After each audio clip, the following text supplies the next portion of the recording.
wiped out, all my oysters were killed. I saved 2 of my boats, I lost 3 other ones. My wife said, why don't you just go get a real job? And I said, I would die on land. I said, you ever see a fish flip and flap till he runs out of air and dies? That's what I'd be like if I had to go on land. A fisherman is an eternal optimist, you know, because you go out there, you don't know if you're coming back. You don't know if you're coming back with a product, shrimp, oysters, or crabs. You don't know if the boat's coming back, you know, so you're always looking for the good Lord to take care of you. Mother Nature's bad, she's a bitch, she can whip your ass, Katrina, you know, as long as you're tough enough and tough it out, you're gonna do all right, the highs and the lows. But you've got this man-made disaster here into the mix. And what I'm learning, the combination of the dispersants and that oil, it's a hell of a lot more toxic than anybody cares to admit. But the fear in the back of your mind that long term we might have some impacts that we can't control or fix, and oysters prevalently and maybe shrimp, that might put you out of business. People don't realize that, you know, a lot of us that do this for a living a lot of us have to. There's nothing else we can do. We're trained in it, you know, but this is what we choose to do. And I'm hoping we nail them. But if we do or not, as long as I don't break nothing and lose nobody, and I just get out there, I think I'm gonna be all right. I can get my sanity back.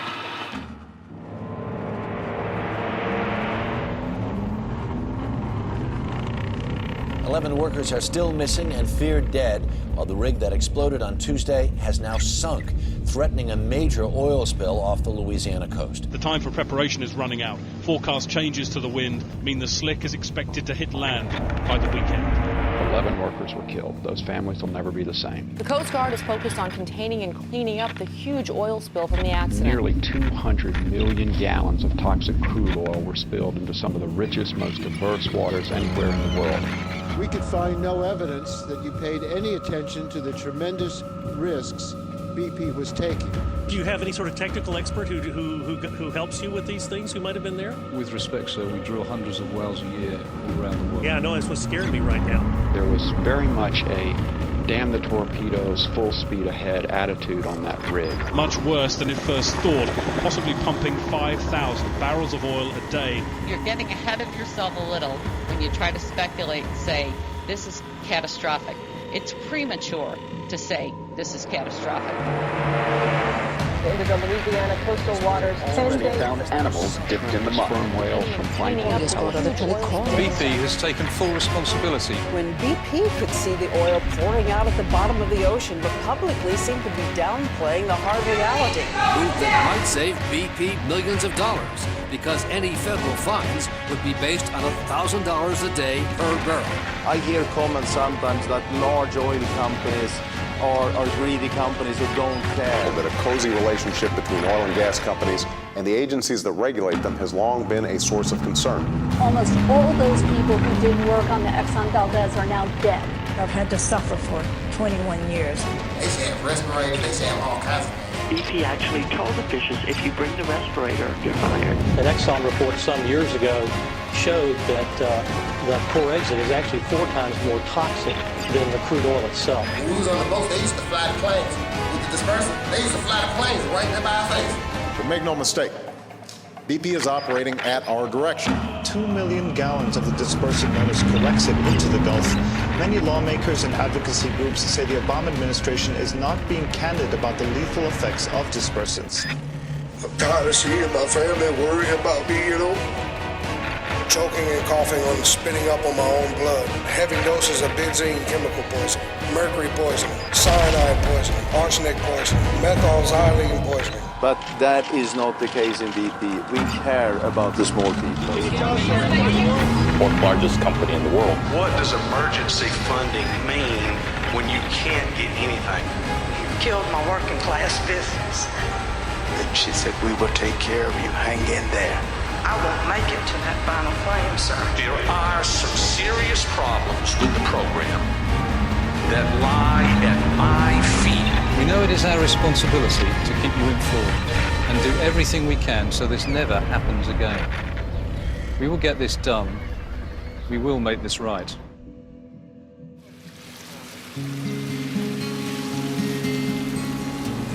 looking for it.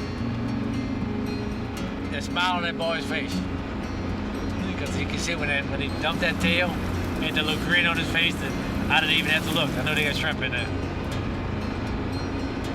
It's in his blood. It's awesome. That's what I wanted to see.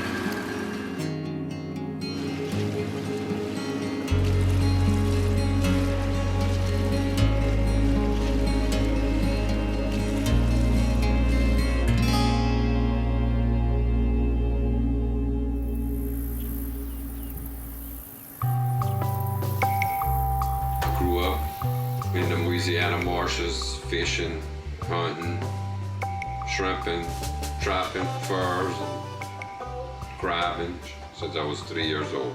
It was better than anything you could get out of the city, man. You get in the pirogue and you just go and paddle along the bayou and whatever you wanted, man. You could catch it, clean it, eat it. It was awesome. Yeah, no kids played inside. As soon as the sun would come up, you'd take off, you'd go outside, and you wouldn't come in till your mama dragged you inside. It was always something. When our daughter was born, we made a conscious effort that we were gonna not give her the stereotypical American upbringing, that we wanted her to know what it was to live off the land, to enjoy what God gave you, you know, to enjoy the simple things, the things that really, really matter. I've been on a boat every summer since I've been 9 years old, you know, and people don't realize it's changed a lot since I was a kid. It would be like the shrimp season opened early, like it's going to happen this year. The young boys, 13, 14, 12, 10, we would get out of school early just so we go, because they knew we were going on a boat. But as a kid, it was better because they had more, you know, mom and pop deals, you know. I had friends of mine on the boats with their dads. You know, a lot of times we tie up at night and bullshit together, go swimming, jump on a flat boat. We used to fish out of here at night and take a boat and go party all day in Mississippi and then come back and go fishing. It was a good time. You know, my daddy made us work. By the time I was 13 years old, I could pick shrimp as fast as any man. I couldn't lift as much because I was a little kid. I was a small stature, but I could pick shrimp fast as any man. Caught ice as fast as any man, you know? So I was fortunate. I had a training how to fish, but they also made us go to school. Paid for Catholic school back in the day, you know? But at 12 or 13 years old, I was getting paid like a man. But at 13, I was worked like a man. I went to college, graduated with honors, and I busted my back. I was crippled. Not an invalid, but crippled. I couldn't work. You know, I could walk, but I couldn't work. I got accepted in law school, I went, you know? And after that, for a little while, I said, nah, it's just, when your mind's one place and your heart's someplace else, it just don't work. You know, so I got myself, contrary to what the doctor said, I got myself where I could work again. I went back on the water. And my daddy, you slap fucking goofy, boy! He hated me for a while. I said, look, Chief, I said, I've been paying for school since before high school. I didn't ask you for a dime for college, you know. This is my decision. And took him a while, but he finally respected it, you know. But he was a tough old Croatian. They some hard-headed people, trust me. We left society and we moved into the marsh. You couldn't see a neighbor. It was just you and the marsh and the bayou. And it was awesome. We didn't have no electricity back there. We didn't have no air conditioning, no TV. We just lived free. No bills. Yeah, no bills, you know. And we ate like a king and a queen, man. We had fresh fish every day, fresh shrimp every day, crabs anytime we wanted it. You know, it was awesome. From a cultural perspective, it is one of the few places that really have a truly unique culture. You know, in Louisiana, like, show me something that's more unique and diverse than the Cajun culture, where they speak French and they have their own cuisine even that's unique. New Orleans itself, right? You know, the freed slave culture that's developed here, Mardi Gras Indians, you know, second line brass bands, jazz, whether it's Zydeco, Cajun, you know, bounce, funk, they all have their roots in this amazing region. So I think it's, I think it's proved its worth to the nation. I think it's time for the nation to pay up, And I think that, in my eyes, that's the most important story here. Like this disaster, we did not do this to ourselves. Whether it's the BP drilling disaster or the coastal land loss that we've been experiencing for decades. These are not things that were done, by Louisiana for Louisiana. The production of this oil, the maintenance of these amazingly important shipping routes, this was done to fuel, literally and figuratively fuel the nation. So in my eyes, the nation broke this, and the nation has to step up and help fix it.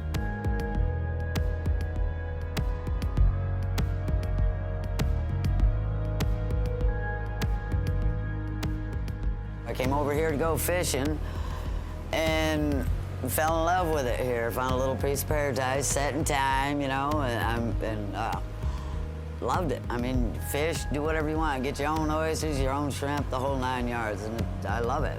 I'm here for this beach. I walk it every day, well, close to every day, but in the summertime, I've been known to, call mental health day, and everybody just go to the beach, and and that's. I love it. That's what, So I stayed. Everything you need's right here. I don't know how to explain that. It's just, that's my serenity. I go out there, I don't go to churches. I go out there, I don't feel I need a middleman to talk to God. I go out there, and no matter how bad your day is, by the time you leave the beach, you got a whole new outlook on life. You sit out there watching the dolphins jumping, whatever, and they're beautiful creatures. Now when I'm out there, I see a dolphin, it's like, Jesus, I hope he lives, I'm not seeing the beauty anymore even, There's no life on the beach. I mean, you'd walk out there, there'd be stand fiddlers running all around, hermit crabs everywhere, and stuff, and all kinds of shells, and they're all gone. I mean, when you're looking in the water, you can always see the little bait fish and stuff, and you don't see any of that anymore. You don't see the fish jumping anymore, It's just, it's dead. They killed it. This is the first time I've ever seen people almost in defeat, admitting that something's coming that they don't know how to deal with. Down here, you pride yourself on never asking for help and never taking charity and and it's up to you to pull yourself up. That's the way it's always been. And this is one of those things, we can't pull ourselves out of. It's gonna take somebody else. The idea that we're dependent on somebody else cleaning up this mess and not us, that's the first time I think I've ever heard resignation and defeat in people's voices. Hurricanes could come level your house. Well, I'm gonna build it back. This they can't build back.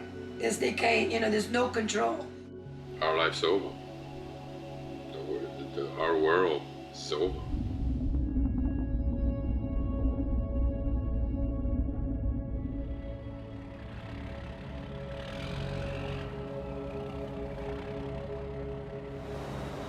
With Katrina, we knew that as soon as we was able to work again, that the seafood was still good, but with this is different, We don't know if the seafood's gonna stay good.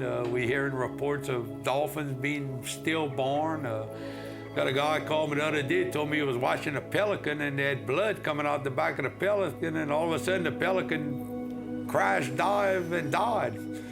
I mean, you don't see that too often, They got things happening down here that I've never seen before in my 52 years of living, and what I'm supposed to believe, that it's not BP and it's not the EPA that let them spray all this stuff. And Louisiana's been a garbage dump for the United States for many, many years, That's why they can't find Jimmy Hoffa. He's buried somewhere in Louisiana, I'm sure. They're looking in the wrong place, What we've experienced down in South Louisiana is, very much this kind of boom-bust economy, right? Because the oil industry has played such a prominent role in the economic development. It's all come with a terrible cost. There's a social cost of anything that's boom-bust, right? The bust times are horrible for people. But it's environmentally, I think it's mostly all bust.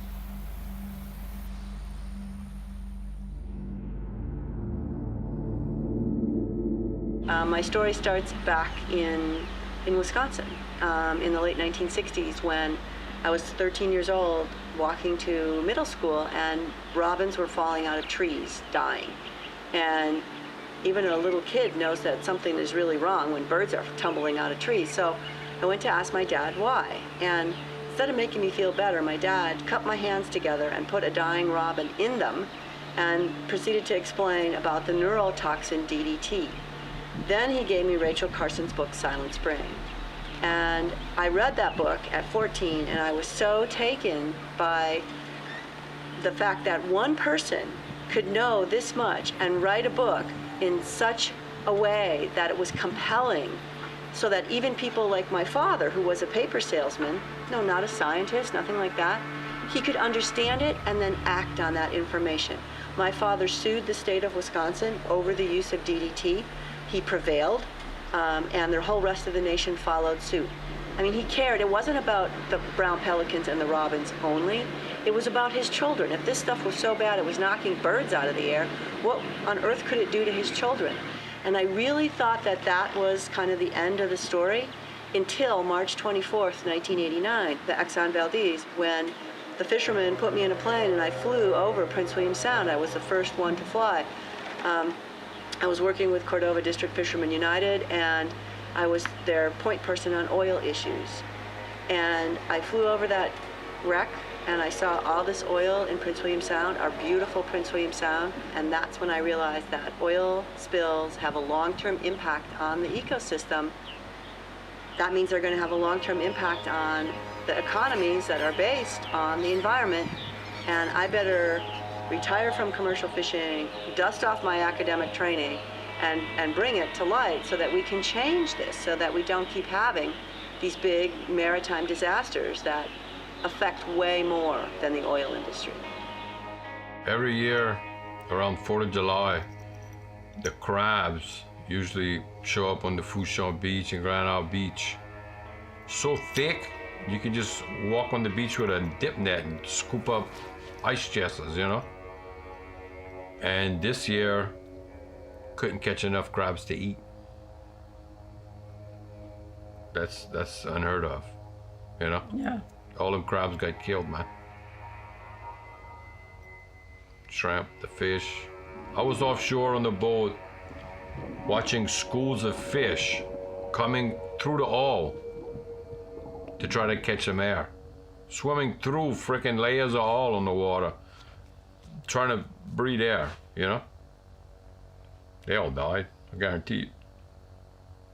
Grand Isle has a big migratory bird festival. People come and bird watch from around the world because we have, you know, such a varied species of birds that come to Bird Island right off of Grand Isle.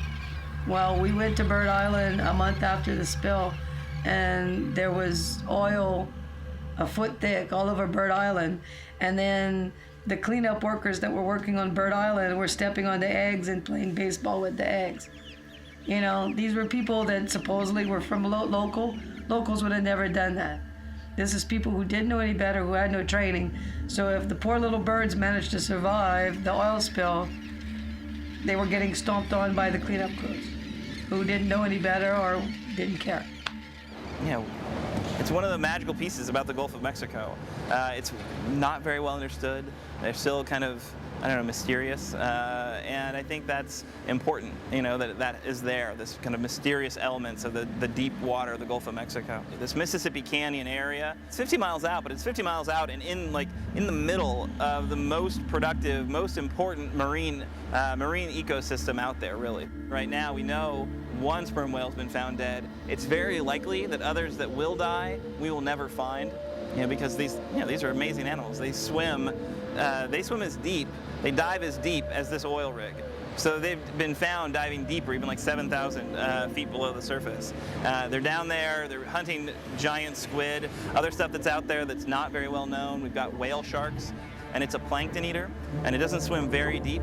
So we're very concerned that as this oil's coming up and kind of hanging in that top, 200 feet of the water column, it's affecting the plankton. it's affecting the plankton, which the whale sharks eat. They've done some research on the whale sharks and find them right there. Right there where this disaster is occurring is in their kind of primary habitat. So that's a concern. Also, this area is really important for migrating sea turtles. And right now is a really active time for sea turtles. They're moving from their kind of deep water hunting grounds to their nesting areas, and they're transecting this oil. And all these animals, they need oxygen, clearly. They take it in different ways, but they all breathe. And so this oil, which is a really highly, very volatile oil, it kicks off a lot of VOCs, and these organic compounds are really, they're toxic chemicals. So the reality of it is that these animals that come to the surface and breathe are going to be breathing in VOCs, and these VOCs will knock them out. I mean, they'll have a health impact. Oftentimes, if you were down there and on top of the water breathing these VOCs, you would pass out. So what would happen is you would drown. So the animals, as they find them, they aren't necessarily going to have affected livers or kidneys because of the toxicity of the oil. What they're likely going to have is they're going to have drowned. And they're not really analyzing for that. So we're really concerned that the impacts of this disaster as they mount, a lot of the stuff might actually be discarded and say, well, that's just something that naturally happened. So we're calling on the federal officials to be a lot more proactive about how they're characterizing the animal mortalities of what they're finding. We saw this very clearly with the way the Exxon Valdez played out in Prince William Sound. The scientists all came in and said, oh, this is going to be a short-term problem. Yes, a lot of things will die, but then the ecosystem will recover rapidly. And the fishermen and the native people, we all said, how can that be? Our beaches are just coated in oil. Half of the oil that spilled from the Exxon Valdez stranded on the beaches of Prince William Sound. It buried. There's over 56 tons of it that's still there. You only have to dig about 1.5 feet down, and up will well this oil into this pit. So, I mean, this is for real. We still have our north-facing beaches, and the salmon spawning streams are still dinged in areas that were heavily oiled in 1989. The oil is going to be there a very long time. The scientists are now estimating another 50 years. We're already 21 years into this. 9 species of 24 that were studied fully are recovered. And the other 15 are not. And this boils down to things like herring that are not even beginning to recover.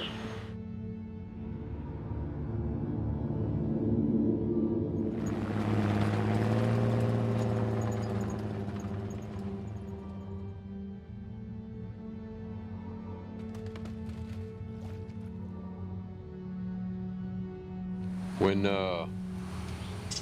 President Obama was supposed to show up and make his appearance, they took every boat that we had available and put them in eyes view from the beach for the big press event for the president, to show all the power they had out there cleaning up the mess. As soon as that was over, they sent us 90 miles offshore so that the people on the beach thought it was all cleaned up and gone because there were no more boats left cleaning up the mess. When we saw pools of oil floating on top of the water 5 miles from the beach, they made us leave and run to a location where there was no oil, no boats, nothing at all. And when we called them about it, they sent us somewhere else where there was nothing going on. In 3, almost 4 months, we had a 20,000 barrel barge to pick up the oil. We picked up 9,000 barrels of mostly water mixed up with a little bit of oil. That's it. That's nothing, We was playing in the water. Yeah, that was a pattern that you heard over and over and over again. Every time a slick was reported, every time a patch of oil was reported, within the next day or so, something would be diverted from that spot, and then all of a sudden there'd be a plane and there'd be dispersant, and that patch of oil was gone. There were crews that would be on standby, like just waiting to clean the oil up, just like 2 minutes away. And they'd be sent in the complete opposite direction. And then the next morning when they get to those exact same coordinates, there wouldn't be any oil. How does that happen? Dispersants at night. That's how it happens.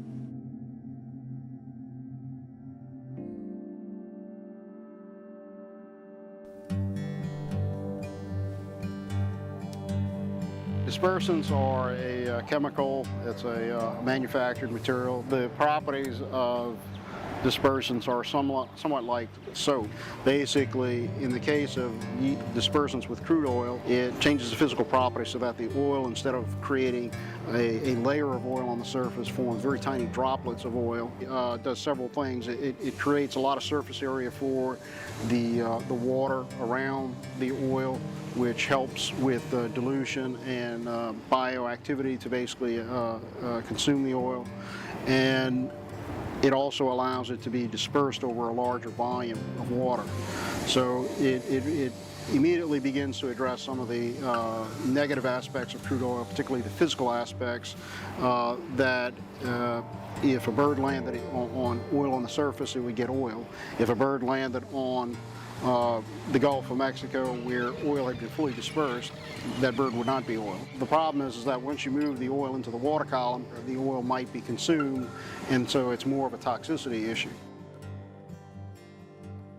So the idea is that as there's more surface area for those droplets, the natural microorganisms can consume it quicker, and that we're going to have basically feeding these microscopic organisms. You'll have a huge boom in the populations of those organisms. But as that oil's gone, then those microorganisms die off. What happens is it actually consumes the oxygen in that system. So what we're going to do is have lots of different layers of a dead zone or a hypoxic zone out there in that area of the Gulf of Mexico. And of course, we know that there's a toxic quality of the corexit and the oil as they mix up, so that's going to be killing oil, a lot of marine life. It's going to be killing the eggs and the larvae and the zooplankton.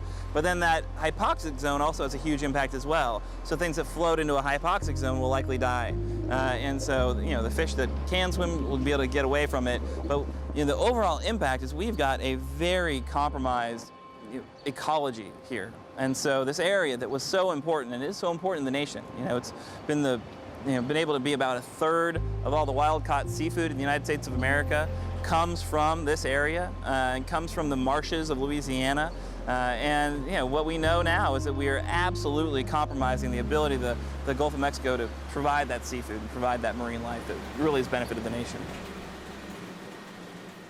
The old adage about dilution is the solution to pollution is something that generally is not considered the appropriate approach to many environmental issues.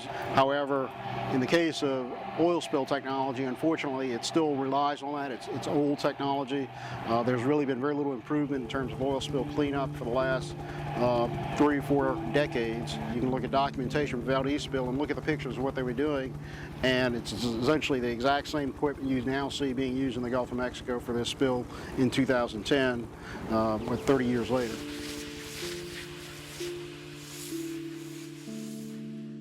In the language of the bills that were passed in response to the Valdez, the Oil Pollution Act of 1990, it says we're going to make sure we get better technology to deal with this in the future. Well, it's the future, and what have you done? Nothing. And that's, I think, one of the most outrageous pieces, is that we've allowed deepwater drilling, to just really expand its technology to get at remote oil, but to do nothing to, commensurate with that risk to amp up their ability to respond to the inevitable accidents. $6 billion BP made in the last quarter in profit. Clearly, they could be spending many millions of dollars on safety and developing safety technology and cleanup technology that's adequate. We asked British Petroleum what it spent on research and development regarding safer offshore drilling technologies. You gave us the number. It was about $10 million a year. That represents 0.0033% of British Petroleum revenues. That doesn't sound like an adequate prioritization. How does it compare to your compensation? In what respect? What is the question? Excuse me. British Petroleum is investing about $10 million a year in safer drilling technology. How does that $10 million a year compare to your compensation last year? For instance, My compensation last year was $6 million. Forbes reports it at 33. There must be some misunderstanding then. Is that appropriate? The stock options don't count? They had an article in the newspaper down here saying that they detected traces of oil in the crab eggs. The same issue of the newspaper was announcing the opening of the shrimp season. They told you the seafood was contaminated and then was announcing the opening of the date for you to go get some. That's the most screwed up thing I've ever heard in my life. Getting over here and tell the truth. Y'all taking the all cases, you know y'all taking it, you know what y'all doing. Y'all sitting all the boats, y'all put them in a group at night, we all hear the planes, and the next morning there's nothing but white bubbles. But you think we stupid?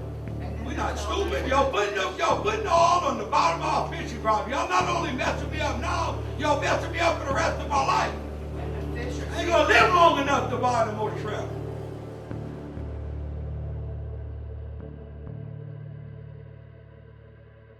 We got a bad feeling that for the rest of my life, we'll continue seeing this until somebody in the government forces BP to get out there and clean up the mess that they made. When they was shooting the corrector from underneath the water, they was able to sink a large majority of the oil in that one spot. And what's happening is the oil's coming up, and the natural tides in the Gulf of Mexico is taking it from there and bringing it straight to us. You see, we catch shrimp. You can't see shrimp. The reason we know where the shrimp are at is through the tides. So we're very well acquainted with how tides work.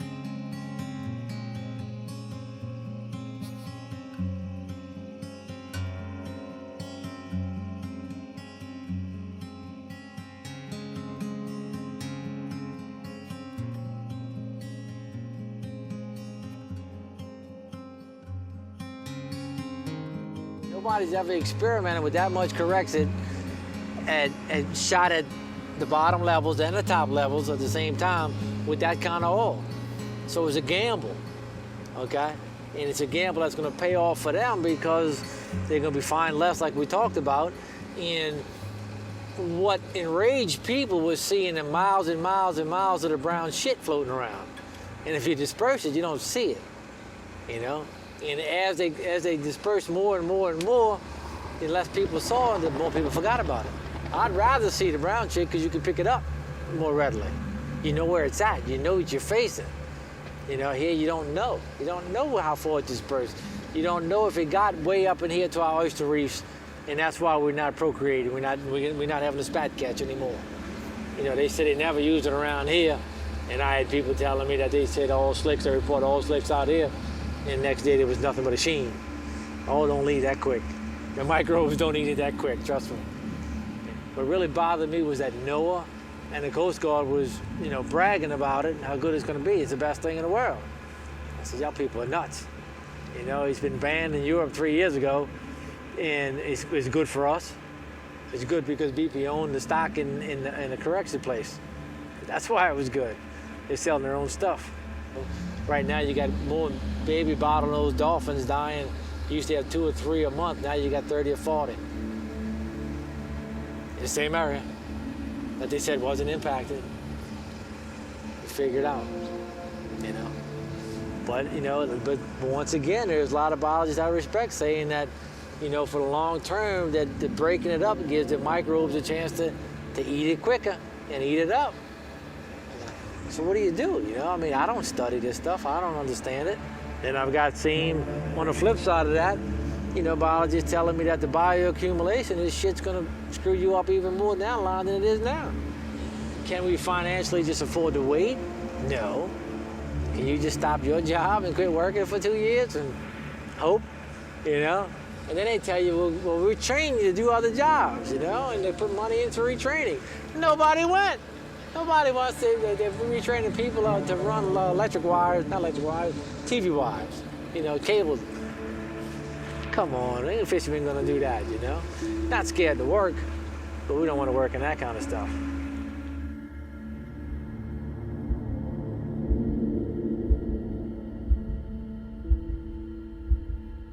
Well, the health concerns, it's the unknowns. We had people working out there for hundreds of days at a time handling that oil. Those are local fishermen, local oil field workers, people that, is it affect their kidneys? We don't know. You would think the federal government would send a mobile medical facility down with some doctors that we control, not BP, and give everybody that worked a physical and look at the days they worked.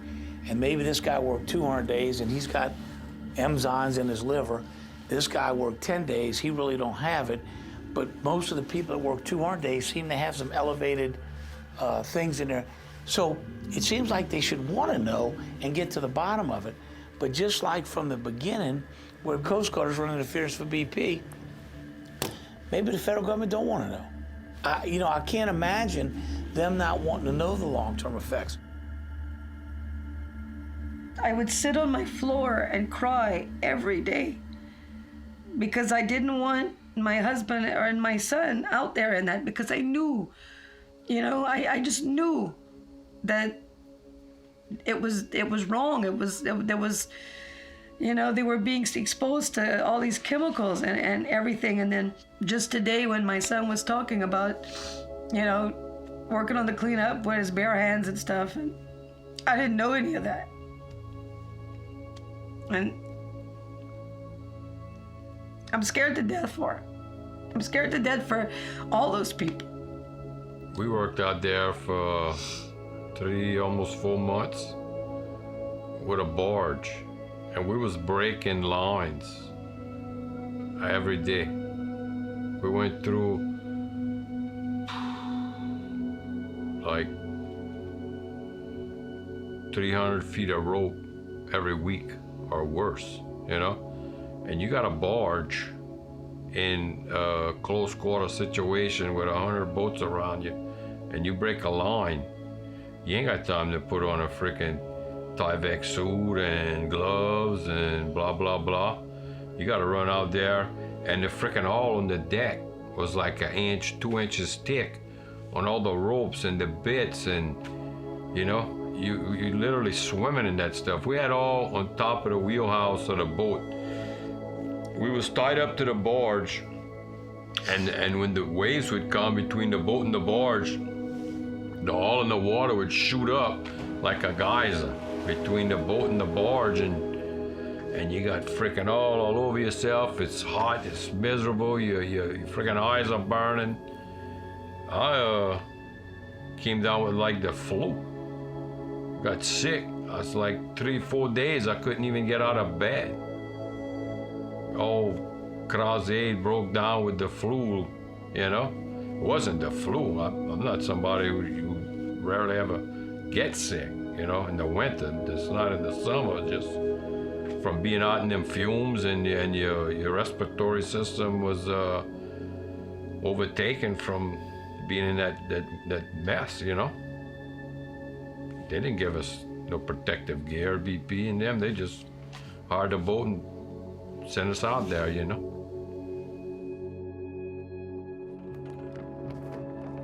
We live in the United States of America. We fought with these fucking people for months about respirators. I mean, right off the bat, the fight started. Right off the bat.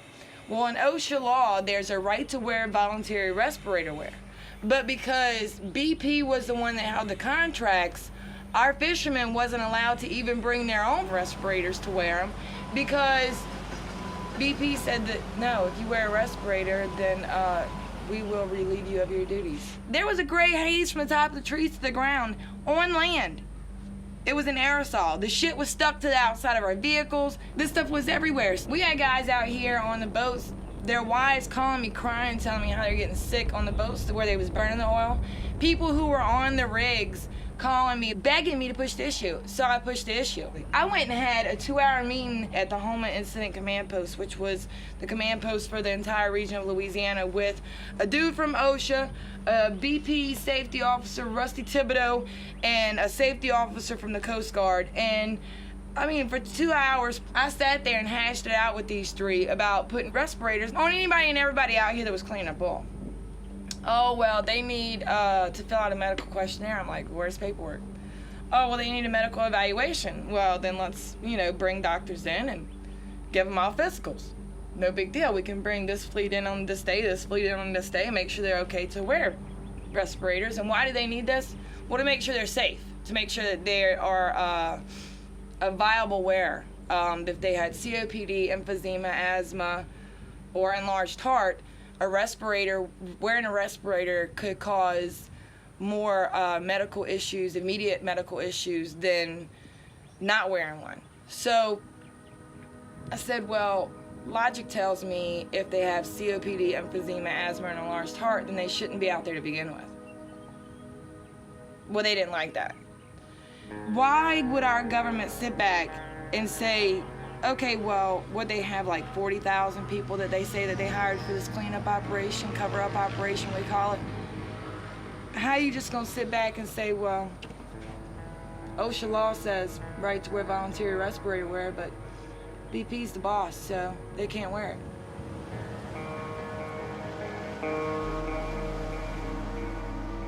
The average lifespan of a person who did cleanup on the Exxon Valdez is 51 years old. Almost all those people who did work on the Exxon Valdez are now dead. And BP still here once again is big oil, not giving the information to the doctors and the healthcare officials. My primary focus after the Exxon Valdez was the ecosystem, because that's where my training is. But I kept getting phone calls from people starting in May 1989. These people had worked on the so-called cleanup, and what I began to realize is that people were getting sick out on the spill response. And I thought, how can that be? OSHA's out there, Exxon has a worker safety program, and I thought, maybe there's some linkage. If it made wildlife this sick, what on earth did it do to the people? So the medical doctors explained to me, oh my gosh, Ricky, you had this huge toxic hit in 1989, and people were not properly diagnosed. The Valdez crud is what Exxon called it, colds and flu. And we still don't actually recognize chemical-induced illnesses. And so I realized there's a whole other story here. And I started to work with people, try to piece this story together. And the short of it is that there is a one-sentence exemption in our Occupational Safety and Health Act that deals with oil spills as a hazardous waste cleanup.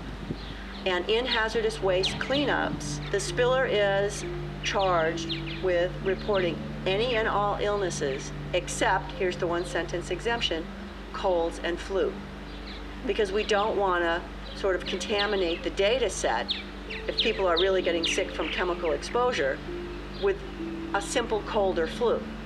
The problem is, and the oil industry and the chemical industry know this, that our bodies only have so many ways to say we're sick. And the symptoms for colds and flu happen to mimic the symptoms for chemical-induced illnesses. So effectively what that one-sentence exemption does is it nullifies the promise of OSHA that it will protect workers during hazardous waste responses. And the industry knows this, and they're getting away with it right now because they don't want to blow the whistle on themselves and have them as an industry have to pay for long-term monitoring and liability of health problems with thousands and thousands of people. They are testing the shrimp 400 times more than they were before. And they give them figures out, but the problem is they were only testing 2% before, not even 2% of the whole volume. But biologically, the toxins do not get in the tissue unless it's over a long period of time. And the problem is when they said that the consumption rate is not to where it's going to hurt you, even if there is some toxins in it, but they're using that on a national average. Well, the amount of shrimp we eat compared to the amount of shrimp people eat in Minneapolis or wherever y'all from, big difference. All right? I might eat 5 times more than that average, but they could use that average to tell me everything's safe. So in that respect, we don't know if it's safe or not. That's why one of the reasons I didn't catch my oysters, because I didn't want to put it in commerce. I wasn't sure, because oysters is a filter feeder. It's filtering everything that's coming through that water, And if I'd have put it in commerce and if somebody got sick, then they can come after me. I try to get the FDA to assume liability. So y'all say that everything's fine, you take the liability further. They put their head down, you know. So then how can you know, it's just you're in a bad situation. It's not all good and it's not all bad. You know, it's real hard for me to, you know, I'm not going to quantify it and say it's all bad because I can't say that. I've been eating it since even before the spill. My primary concern is this year here, for the people who did not make that much fluid, didn't get a 6-month thing, they got nothing left to do. This shrimp season opens, they gotta go. And if the shrimp happen to pop up where the oil's at, they're gonna catch them in that area. You know, so what effect that's gonna have, we don't know.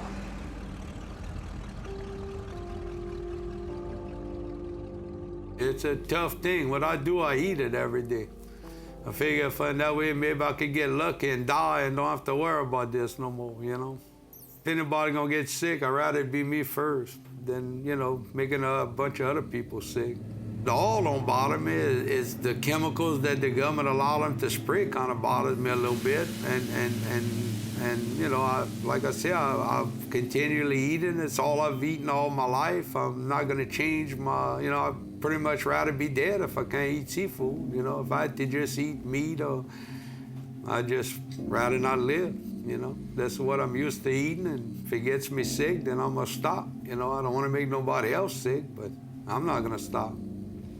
We got some new tests, and we taken, you know, every precaution that's possibly known by man to make sure that it's safe, you know. More paperwork for the rest of our life. We're gonna have to probably bring in, you know, if it ever does get back right, but we're still gonna have more expense than we had before because we're gonna have to bring in other people to do all this stuff, all this paperwork that was put on us by BP, you know. We're being put through these kind of things simply because BP fouled our waters. We're gonna quit buying fish. We're gonna have to. It's impractical, it's impossible, it's ridiculous. BP is not paying for the testing, okay, so they're paying for advertising for the product, but they're not paying to back up what they're making the little guys do. They're not giving us a dime, you know, to compensate for having to hire new personnel to run these tests or having to buy this, or they're not doing that for us, but they're paying the Louisiana Seafood Promotion and Marketing Board to advertise poison to the American public. I'll never ever look at seafood again in the same way. I'll never ever eat it again.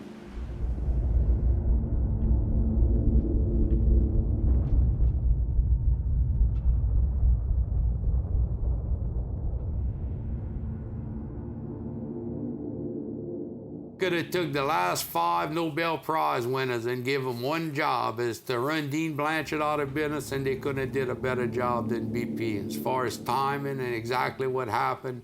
You know, BP came in right before our season was gonna start, they polluted all our water, shut us down. Then they came and they hired all my vessels for a dog and pony show to make people look like they was trying to pick up the oil.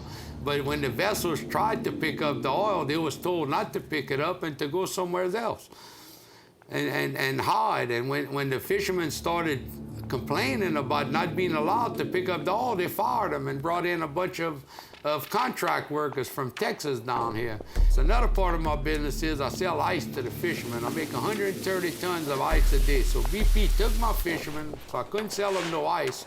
But instead of buying ice from me, they brought in ice from out of state.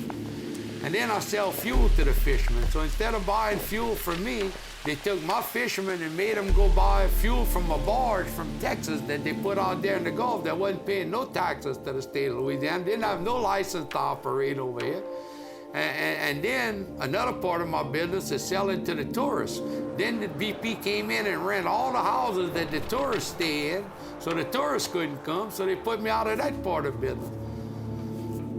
Then they killed my dog. I mean, I don't know what else they could have done for me. Went and slept with my wife, I guess, would have been about the only other thing. I don't know what else. I mean, I ain't got much use for BP. I think BP stands for bad people, you know? If you told the average American in Nebraska that, you know, some guy was cutting corners on a rig in the Gulf of Mexico, but if you addressed that problem and their gas was gonna go to $4 a gallon, what do you think they'd say? They'd say cut the corner. And I mean, you know, you're talking about some of the highest paid jobs. You know, you can go to work on a rig with just a high school diploma and work as a roughneck and get paid money that somebody in middle America, maybe with a college degree, can't make. So are you gonna be the one that's gonna, you know, blow that whistle? It's kind of hard, you know? And even if you could prove that corners were being cut, if nothing ever happened, what good is it? You've lost your job because something might happen somewhere down the line because you have a feeling that something's not right. You know, until something like this happened, there's no way that anybody would have done anything anyway. So what did it profit you to lose a job?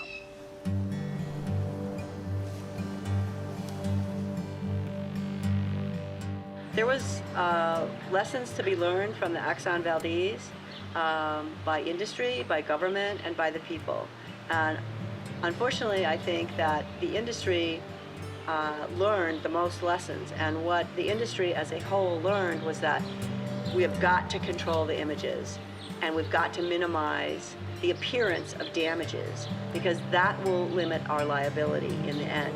And what we see going on down here is this much more aggressive effort by BP to control the images of the aerial photos, no cameras in the air, no cameras on the beaches, no carcasses. Carcasses are being whisked away by BP subcontractors, BP people.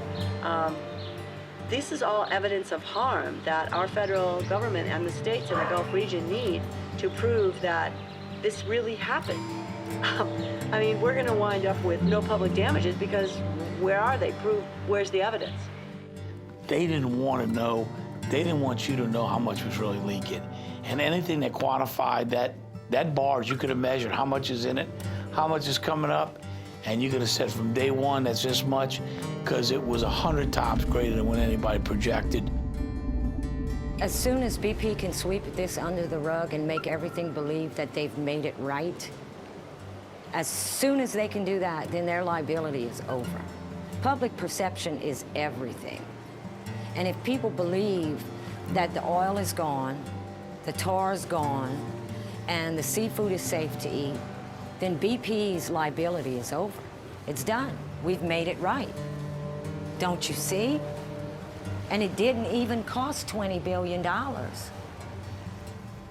Is BP ever going to be held accountable for any of this? Hell no, because almost every one of those little guys that is going to have tested positive for benzene is going to have worked in the oil field somewhere. They're going to have worked in a plant somewhere. They're going to have worked on a barge that pushed benzene. So BP is going to be able to say that there was exposure maybe somewhere else and let themselves off the hook. Because down here, pretty much everybody probably has worked somewhere that's exposed them to something toxic somewhere in their life. And BP is going to be able to pay every Philadelphia lawyer there is to say, oh, you was there, you got contaminated from that. Is it possible? And that's all it takes in a court of law is reasonable doubt, and that's it. They're gonna win every case.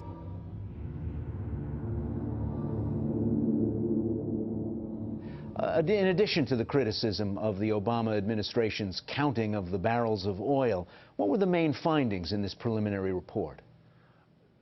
Basically, they were could be embarrassing for an administration that has really prided itself on two things, on scientific rigor and also on transparency in government. I think that the government business collusion has been so troubling in this. You know, the way the kind of oil spill acts are written and the response plans are written, they leave BP with far too much power, right? And we all experienced that. Everyone was incredibly pissed off and frustrated by how much power BP had and how the government was basically acting like security for BP. You know, the Coast Guard examples, every agency seemed to be basically deferring to BP. Their messaging is what the public is hearing.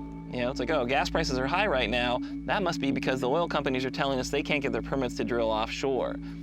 That's not why oil prices are high right now. You know, oil is an international, global commodity. There is very little that we can be doing in the Gulf of Mexico to truly move the needle on oil prices.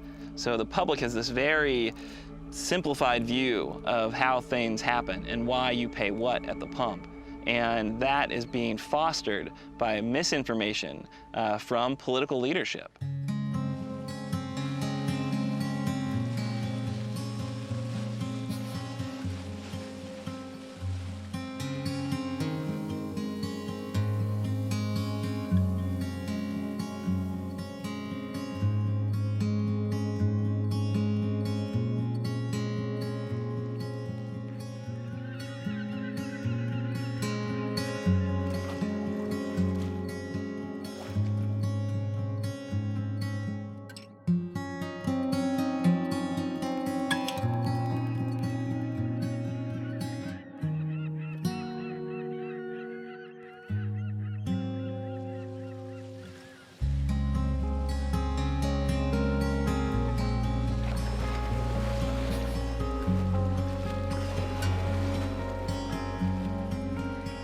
Left him up.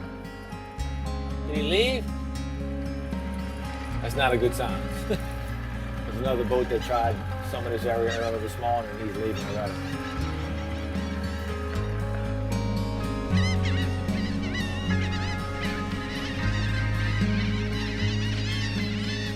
Pre-Katrina, I was on my knees begging for these people to leave me alone. After Katrina, I was about ready to hit the grave. I said, now with the oil spill, I'm in the bed reaching for the plug. It's just, how much more can you take?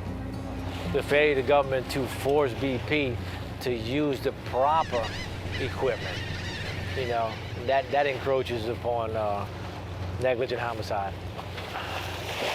BP and the government on the subject of the respirators, they were married, whether they wanted to be or not, okay? And the government was in a bad position, I hate to take up for the government because they really haven't done much to help me in my hurricane recovery and stuff like that. We had to fight whatever a little bit. We did get some help now, but we had to fight tooth and nail to get it. I mean, fight, all right? In a hurricane, you had no one to go after. It was a natural disaster. BP did this, okay? And it was their fault, their negligence, any way you want to put it. So it's their responsibility to fix it. I mean, because understand this, people saying, oh, they don't care about that oil. I said, you've got to be slap goofy. I said, do you think that people want that oil blowing out? They taking their time. I said, they trying anything they can to fix it. But you're 5,000 feet down, with pressure out of the wazoo coming up. It's a miracle it got capped. It really is. But, the government steps into something, it's the worst man-made disaster. They don't have the facilities to control this stuff. A lot of people ridicule the government should have took over the capping of it. What are they going to do? They don't have that kind of equipment. They don't have that kind of knowledge. Now, they should have overseen it more. They should have stopped the correction. They failed that pitifully, and what really aggravated us, government entities were supporting the use of the correction. EPA told them don't do it, and they kept doing it. So then you feel abandoned. So you come with that same thing, you don't know who to trust. One of the things we complained about the most was the rampant use of the Coast Guard to do what BP wanted. That was out the box. The Coast Guard was not there to do what's best for the waterways, the birds, the people.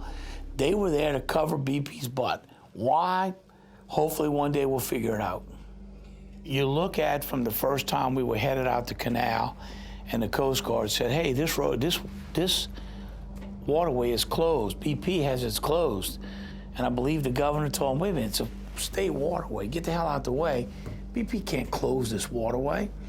And then when we started taking pictures, took y'all out in boats to take pictures of the birds, instead of helping, we had cameramen set their cameras down and take blankets and wrap up the pelicans and bring them in. Instead of saying, good job, what did they do? They put an 80-foot rule. If you cross the boom, you go to jail, a federal offense, and a $40,000 fine. From that moment on, fishermen, local fishermen, we watched birds die rather than rescue them. Then we saw where they were leaving the pelicans in the cages for 5 days before they treated them. Well, after half of them died overnight, then they said, okay, we're gonna give them an IV within the first 24 hours. But then after I exposed all that, instead of working with them, say, thanks for realizing we're making a mistake, what did they do? They ended up moving the rescue center 3 hours away. And I think half the birds or more died in that truck rod, and the email said, move it out of Plaquemines Parish. They didn't want us going in there and seeing what they were doing to those birds. Why is that?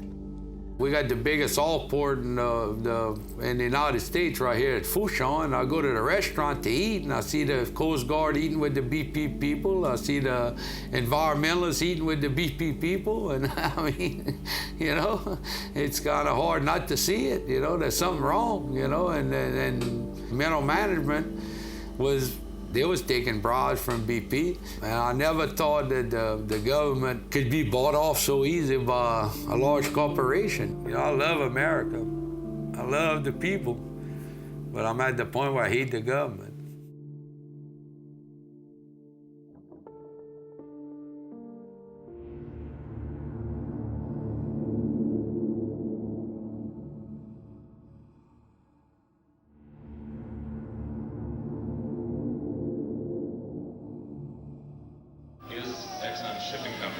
Prepared to reimburse commercial fishermen for the lost income from fisheries. You won't have a problem. I don't care if you believe that or not. That's the truth. You have had some good luck and you don't realize it. You have Exxon, and we do business straight. We will consider whatever it takes to keep you whole. I have a great deal of knowledge of how Exxon settles their claims, and unless you are a very difficult person to satisfy, it shouldn't take anywhere near 20 years. The claims will be settled promptly. So Exxon came into our community 4 days after the Exxon Valdez oil spill, promised to make us whole, promised that if our nets don't fill up with fish, bring us your claims. If your motels go empty, sit empty, bring us your claims. We will pay for all reasonable claims. And we learned what that meant was, we will see you in a court of law, because it's the jury and the judge that gets to decide what's reasonable. And Exxon used its billions of dollars to hire attorneys, write them off as a taxpayer expense, and blithely go on making money while we were all stuck with these mortgages, home foreclosures, boat and permit loans. I mean, the debt is what ate us up. And in the end, Exxon won. After 20 years, we just got paid in December of 2009, and Exxon paid 10 cents on the dollar. That money was not enough to pay off the debt that had accumulated in the 20 years of not being able to fish some of these permits. So, I mean, they weren't banking on it to get rich, buy a new home, buy a bigger boat. It was just going to pay off debt, and it wasn't enough. When somebody who doesn't understand fishing is told that somebody who has a boat, say the size that we used to have, a 50-foot steel hull, they got a check for $150,000, okay? To somebody who don't know, thinks that that's a big deal. You know, $150,000, that's nice. $150,000 ain't gonna pay your expense in a year on a boat that size. So what did it do? It didn't replace the money they lost. It basically helped them break even. If you figure the way Feinberg is trying to do these finalizing settlements and saying take these final payouts, if you take a final payout of $190,000, $200,000, that's 1 year shrimping. What the hell are you gonna do 5 years down the road when there's still no shrimp? And you can't do nothing else. Right now, 1 year after the fact, before a season even comes up again, before you even see what's gonna happen to that crop, you're trying to make people say, okay, I'm gonna settle. They say, oh, well, the fishery only has $350 million worth of damage done to it. That's what Feinberg's claiming, okay? We have a $2 billion a year industry. How the hell do we only have a $350 million impact when our fishery was shut down for every season that's open for the year? We don't really start getting up good and running until April, May every year. So that should be a $2 billion impact right there, the first year that it was closed. I mean, bottom line. My name is Rhonda Drummond. My family and I own Duck's Diner. My favorite place to eat at times. Good place to eat. Literally and have for 7 years this entire town. Not only was our emergency claim based on lost revenue from the last 4 months, it was based on the torture, 6 months, and now you've killed my working class business. I refiled my claim August the 23rd. I was the first one in line. I waited. September the 3rd, put a check in my checking account for $4,500 for my business. My servers have received triple the amount. The same reporter that interviewed me interviewed you, and I was told that you said apparently I didn't provide proper documentation. I not only brought my accountant from Mobile, but I was also a former bookkeeper for 7 restaurants. If anything is lost, it is due to BP. They lost our paperwork. Our corporate taxes 3 times. I went through 9 claims officers. And this was your email from your administrator. Thank you for your email, because I sent several. It says, if you disagree with the outcome on your emergency advance payment claim, you can submit a claim for final payment and will have the opportunity to present all your arguments and any materials you feel support your position. I won't make it to that final claim, sir. I'll check this. BP came into our area, and it seems to me that the strategy was to divide and conquer our community. The first thing that they did was started hiring this voice and this voice and that voice, and then they grabbed me and gave me security clearance to go into their meetings. So it was like when our fishermen went to the BP Outreach Center to say, we want a job. We want to know why the claims process isn't working. You're supposed to be Outreach Center. They dealt with 3 women that were local. 3 women that were wives. One of them was the wife of a commercial fisherman. The other one was the wife of a commercial seafood dock. You understand what I'm saying? So it was like respected members of our community that they instantly pulled. But it divided our community. You see these people over here unloading a truckload of groceries. Their kids had their birthday party. All the kids got to come. They had a jumping bag. You know, their house payments is paid. They got new shoes on their feet. Their kids have their school supplies to go to school, while this other family over here can't afford to put food in their kids' mouth because they're waiting on the claims process.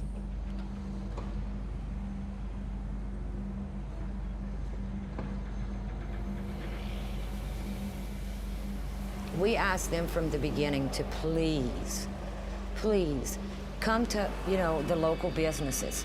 Come to the local fish docks and shrimp docks all over the Gulf Coast and use our knowledge of who these people are that you're planning on putting to work. And they never did. So we had fishermen who bought aluminum boats and went and got a commercial fishing license and was hired like that. We have fishermen who had been fishing for 40 years and were never hired. So we tried to discuss the discrepancies and the problems. There's enough work for everyone. So that pitted a lot of fishermen against each other, even if they were brother and brother, father and son, because one got hired and the other one didn't, and they couldn't understand why they had the same boat, same engine, same everything. Just randomly pick a restaurant or a hotel. Some of the employees are getting paid, some of them are not. Some of them are getting paid way more than others. Owners aren't being paid when the employees are. It makes absolutely no sense. There is no rhyme or reason to this claim process that BP seems to have control over. And what I think is going on, again, I'm going back to Exxon Valdez, to realize how divisive the money can be. It split up families in Alaska. It split up best friends.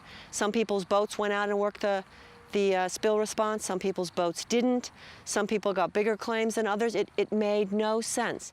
The way it is right now, every night when I go home, I got to worry. I had a lady last night told me I'm aging before Oz. It's hard to sleep. It's I got family members here. I got employees that been with me for years that I worry about. If it would just be me, it would be it wouldn't be so bad, but I got to worry about everybody else too, and it's tough, the uncertainty of, what's going to happen in the future. When you run a business, you run a business by projecting what's going to happen in the future. In this situation, we have no way to project what's going to happen.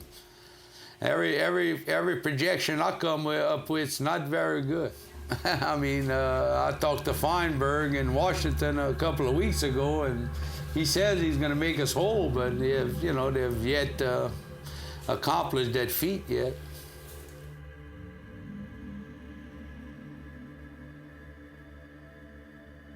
Will BP pay? We're going to pay the claims, and the entire resources of BP are behind this. If I go and try to sleep in silence, it don't happen.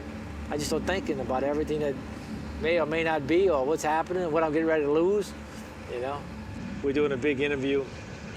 She asked me, said, where do you see yourself in 10 years, yeah, you know? And I said, I'll probably be dead. Straight up. She dropped the mic. What you mean, you sick? You know, thinking I was all sick. And so I said, no, I'm not sick that I know of. I said, but understand this. 5 years ago, before Katrina, I had a full head of black hair. Look at me now. I said I had a 6-pack, now I got a 1-pack, all right? I said I had some 45 guns, now I got 22s. That's 5 years. You put 10 years in that, I'll be dead. The stress is gonna kill me, you know? And she just started laughing, but it's true.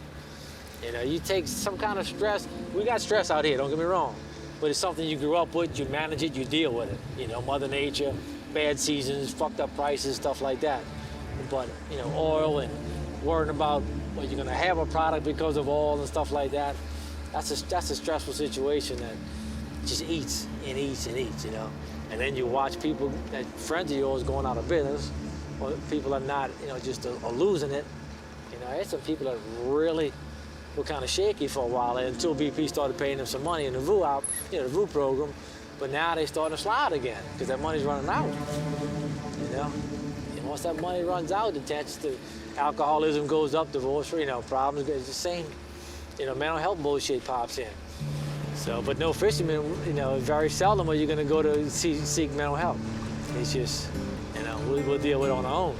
And you're going to deal with it, you're going to get a fucking heart attack. That's what's going to happen.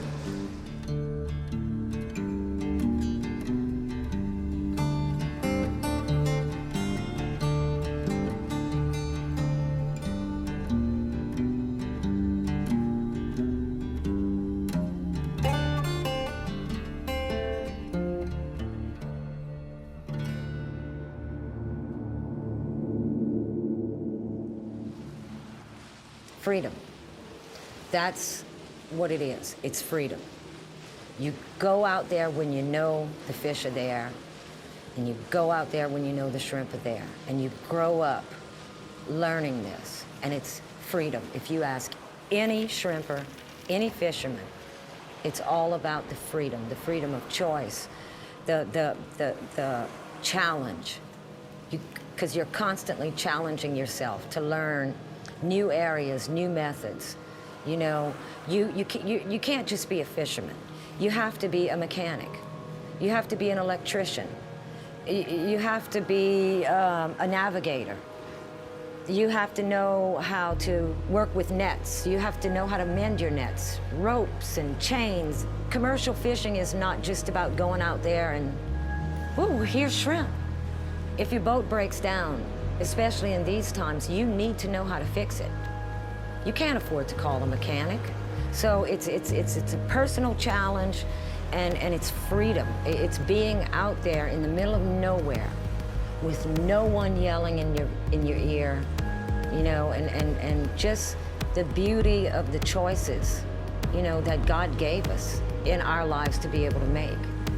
And I've watched that freedom fade consistently.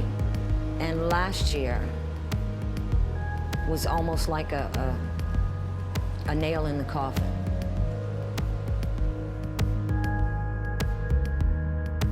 Without your tradition of commercial fishing and the culture that goes along with it, there's going to be a void, you know, because without learning the values of monitoring and fishing management and stuff like that, it's going to be stuff like the Georgia Banks. They're going to overfish it, you know, and kill it just for the pursuit, you know. And it usually gets me so mad when the radical environmentalists say, all you want to do is make all the money you can and kill everything. And I just look at them, I said, you know, I got 3 kids. I'm going to feed one for 2 years, you know, and catch everything I can. It don't happen that way. You know, so, you know, without older people teaching that you must be stewards of your own environment, there won't be an environment for us to fish. The fishermen, you know, I just love fishermen, you know. They're hardworking, good people, and just love to be around them, you know. So we've been losing them, you know. People like Margaret's husband, you know, I've dealt with him for 20 years. It's like losing parts of your family, you know. Very emotional. I've never met one that don't wish he was back here, you know. Everyone I met that left, you know, because they didn't have no other choice but to feed their family. They all wish they was back.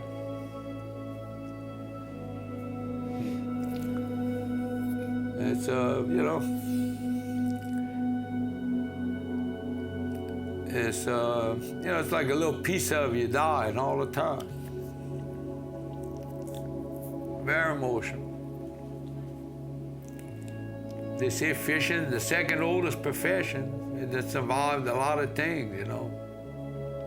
This is what we was born and raised doing, you know. I just can't imagine doing nothing else. Don't want to do nothing else. Just can't give up. We're not going to give up the fight. We're going to fight till the day I die, I guess.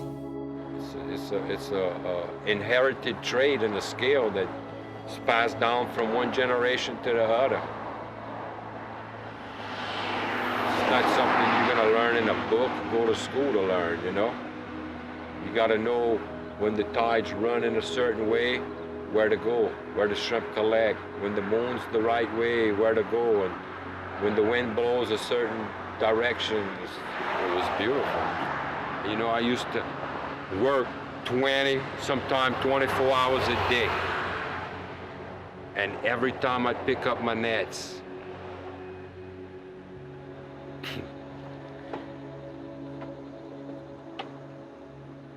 I would thank God for the opportunity to be able to work that hard. To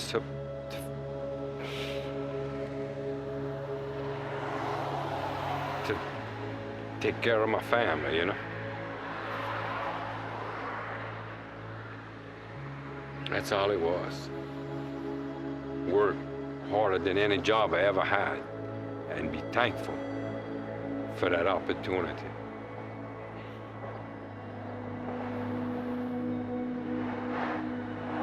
But that's going, man.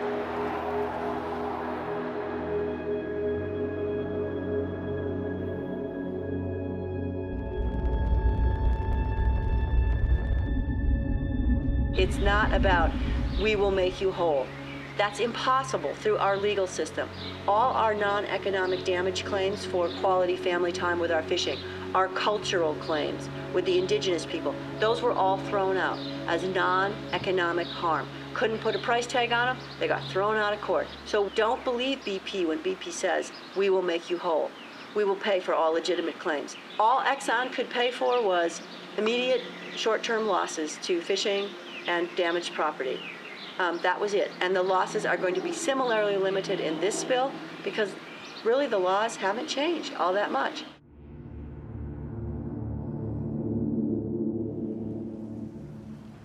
We've all had a part of this in our greed, you know, in our pride, in our complacency, in our ignorance. Ignorance is bliss. When you're ignorant about what's going on out there, you know, you really don't care. The oil keeps coming, the gas keeps getting pumped, and you still have a job on a platform, and that's all that matters.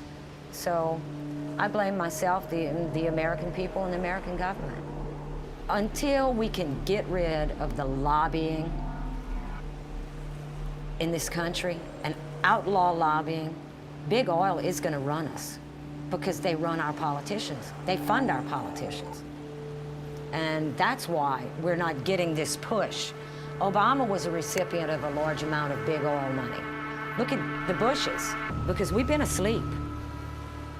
Big oil has been running our country for years. What do you see out there? It's an oil rig, right? You know what I see? Threats. There's a threat, there's a threat, there's a threat. I used to see an oil rig. Now I see a threat. I want it to stop. I want my community and my coastline and my state to be made whole again. If we don't have enough money to give the politicians, that we screwed. That's all I feel, you know. The government's not right, you know.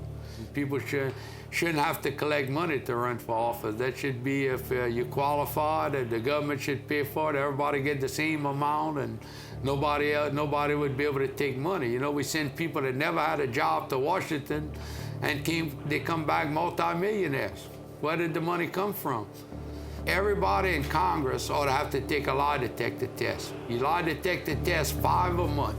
And we don't care who you're sleeping with or none of this personal stuff, but what we want to know, the first question is how much money you got and who gave it to you and who tried to talk you into making a law that you passed, and, you know, and allowing ex-congressmen to be lobbyists and work for people like BP, it's not right. We need to get rid of them all and start over and rebuild our government. It's whoever got money got a voice in government. Whoever don't have money don't have a voice in government no more. It's not a government of the people, by the people no more. It's a government of corporations and how much money you can give them. What is the one thing these big corporations are afraid of? People unified and speaking with one voice. And the best thing they can do is be divisive and keep people split apart and arguing amongst themselves rather than uniting, organizing, and speaking in solidarity with one voice, that this is what we want in the Gulf. Whatever put us here on this planet, put us here with clean air, clean water, you know, clean land. So to me, that's God-given. We have a God-given right to that. And until we all wake up and stop allowing the powers that be to separate us into category with labels, then nothing in this country will ever change. If we all gather together and believe in the God-given right of clean water, clean air, and clean land, and don't let anyone sway us from that one goal, that's what it would take to change. That's what it would take to save America. Because there's so much graft, so much corruption, and so little conscience. So few people with courage anymore. Real courage. We're all gonna die eventually. So why don't we die fighting for what's right and what's good and what our children deserve and what my grandchildren deserve and what the future deserves? We have got to hold our politicians accountable. We have got to demand better of them. We cannot let them be stooges of the oil industry anymore. They can hold our oil industry accountable. We can jumpstart our economy by getting us moving in other directions that are not wedded to this path. And we can move ourselves in the right direction. What the Exxon Valdez was for us in Alaska, we realized that it was more than an environmental disaster. It was a democracy crisis. We learned things from that spill. We learned that oil is more toxic. We never saw the laws change to accommodate that new knowledge. So we realized that our democracy has been hijacked by these big corporations. They manipulate the political system. They manipulate who writes our laws. They manipulate the justice system. None of it works properly. It all is flowing towards making profit for these big corporations, and to heck with our quality of life. There's a disconnect with what people in communities are seeing and thinking and what the government is doing. It's not about drill, baby, drill.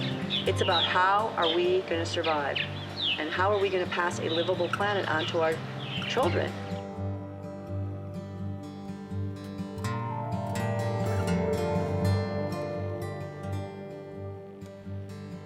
A lot of people don't understand what people see in this place. You know, it's a simple life.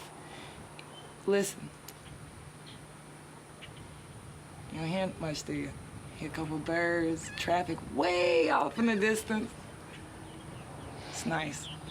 Lived here all my life and I've seen oil spill after oil spill after oil spill. What made this one different is I finally started actually opening a computer and researching about it and finding out what the effect of it was. I had no idea. And most people have no idea. They have no idea what's going on anywhere outside their own home, and most of them have no idea what's happening in their own area. I want for people all around the United States to wake up. Wake up and start researching. If you don't give a shit about the Gulf Coast, and you don't give a shit about fracking in Arkansas, if you don't care about that, find out what's happening in your own backyard. You should care about what's happening in your home.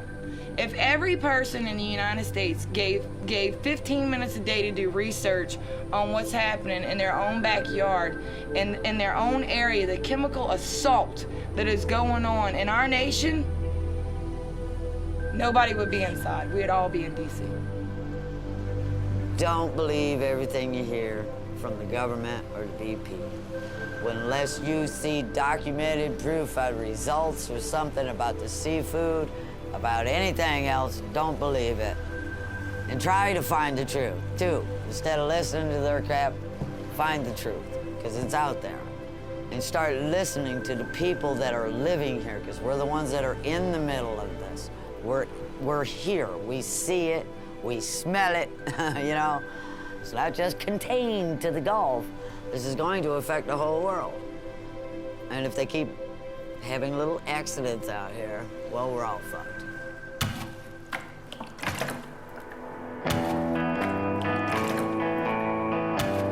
Life is not fair, okay? Nobody's gonna give you anything. You gotta make it on your own. And it's every day, it happens every day. Every trip you go out, you're gonna work, you're gonna find on your own. And it makes you reach down deep when times get bad. You hang a wreck, you lose this, you tear shit up. You know, just like the other day when I came out here, had a little fire on the boat, you know? I could have went home crying and whining and stayed home a week. Well, by the time I got in that day, we pulled the muffler off that day. That's what it taught us. It taught us you never give up. Fortunately, we've survived hurricanes, we've survived drought, we've survived bad weather. But this BP oil spill might put us out of business. And my problem is I don't want to be in Louisiana. Until I die, then I'll die. Sometimes I wonder. I keep going. What's the alternative? Lay down and die? I ain't ready for that yet either. When it happens, it happens. I ain't worried about it. I told my kids, I said, if I got any money, I said I want to be buried in my P-roll, in my duck pond, and set me afire. If y'all don't do that, nobody gets any money. And then my oldest son, he said, you goofy bastard, you ought to give it all away before you die anyway. So we ain't worried about that.